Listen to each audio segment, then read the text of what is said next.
On our demo system, we have 9 devices already learned onto the panel, but if we wanted to add a 10th device anywhere on the loop, we can easily do this without using a handheld programmer.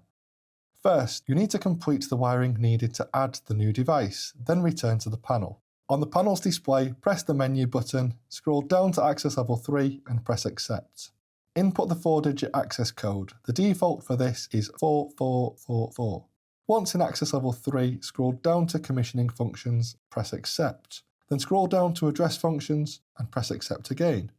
Scroll down to replace/add device and press accept. Next, select the loop, in our case loop 1, and press accept. Now you can input the address of the device you are adding, in our case device 10, and press accept.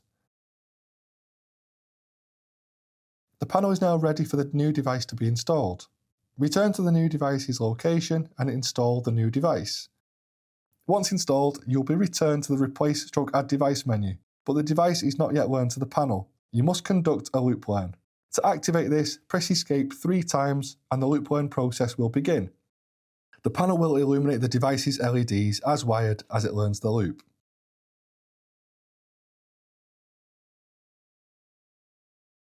On the panel's display, you'll be prompted to fit the NVM link, which is located inside the panel. Fit the NVM link across PLK2 as shown, making sure the yellow LED is lit.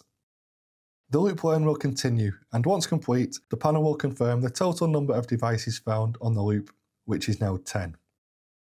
If a device is instead added somewhere in the middle of the loop, it will be addressed with the next available address number and will not affect any existing addresses. Press accept to complete the process.